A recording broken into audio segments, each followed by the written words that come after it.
By 700 AD, the Islamic Empire was taking the first steps towards mass production.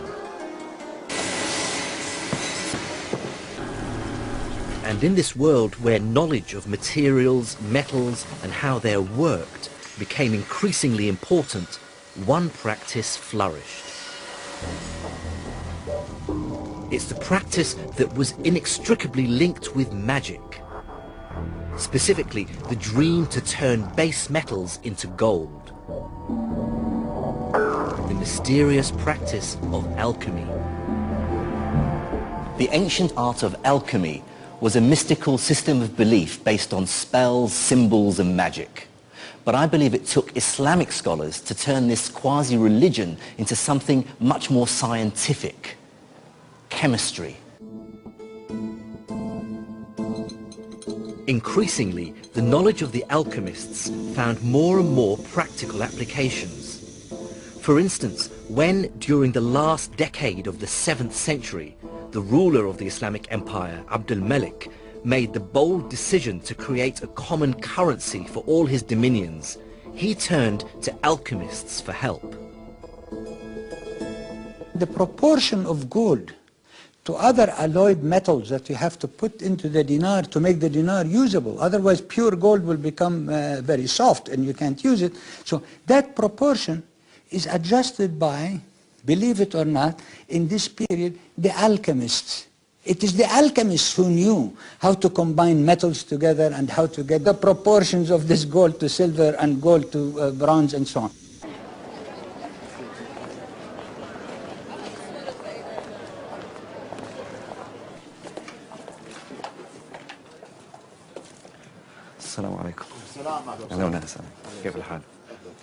I hunted down tangible evidence of the skill of medieval Islamic alchemists in the old markets in the Syrian capital, Damascus.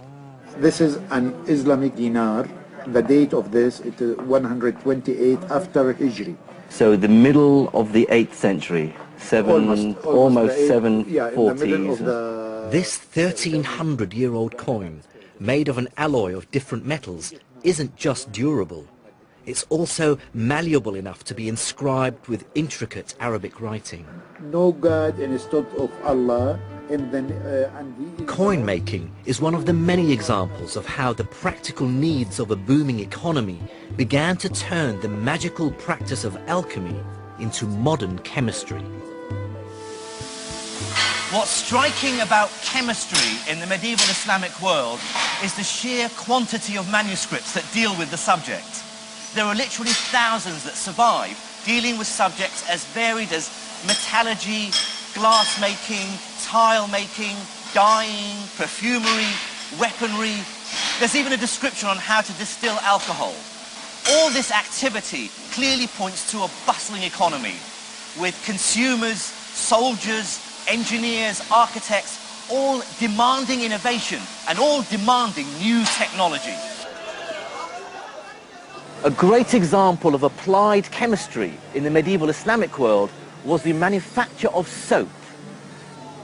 This stuff, solid soap that you can really clean yourself with, was virtually unknown in Northern Europe until the 13th century, when it started being imported from Islamic Spain and North Africa. By that time, the manufacture of soap in the Islamic world had become virtually industrialized. The town of Fez boasted some 27 different soap makers. And cities like Nablus, Damascus, and of course Aleppo became world-renowned for the quality of their soaps. A 12th century document has the world's first detailed description of how to make soap. It mentions a key ingredient, and it's a substance that became crucial to modern chemistry, an alkali. Now, alkaline substances are crucial to soap making. But what's interesting is that our word alkali derives from the Arabic al-qali, which means ashes. That's because back then, alkalis were manufactured from the ashes of the roots of certain plants like saltworts. Islamic chemists' new understanding of alkalis and other new chemicals gave another industry a lift too: glass making.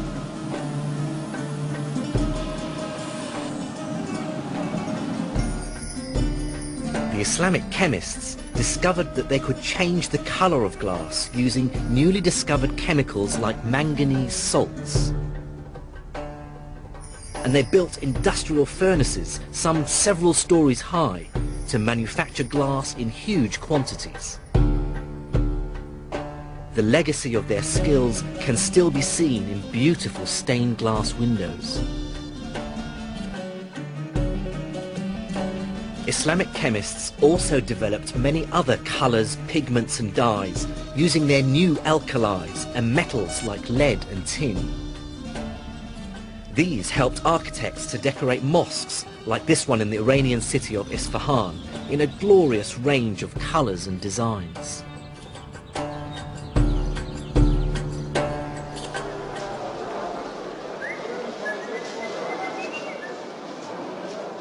Chemistry was also driven by the booming market in perfumes.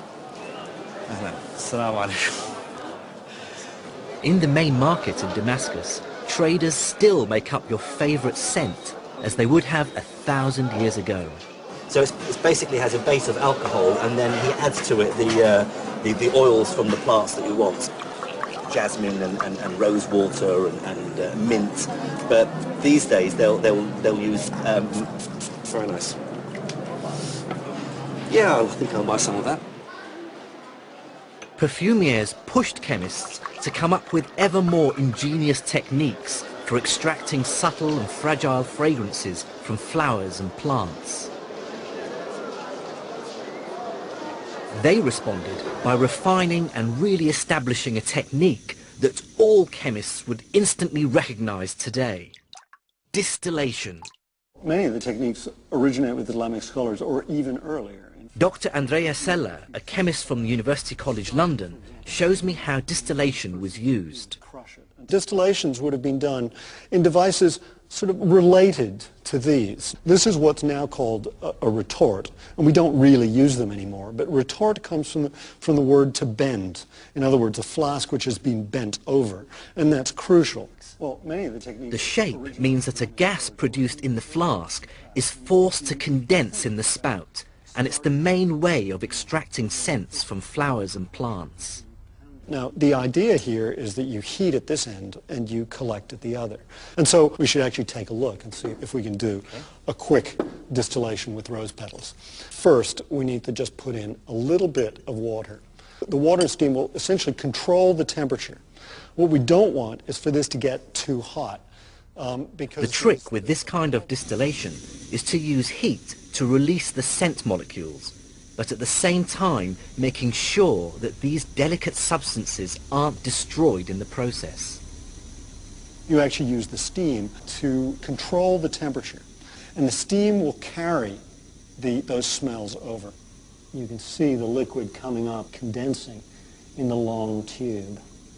And there is already liquid coming over. Through, yeah. And that should be carrying with it some of the sort of rose water smell. Yes, you can really smell it.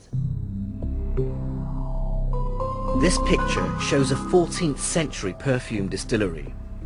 Middle Eastern perfumes were known to have been sold as far away as India and China.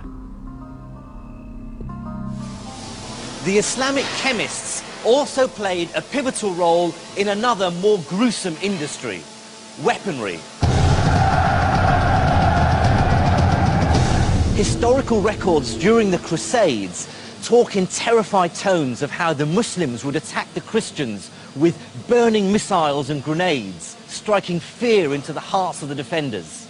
Many of these use a substance known as Greek fire. Islamic chemists improved on Greek fire by using and refining a naturally occurring resource: petroleum.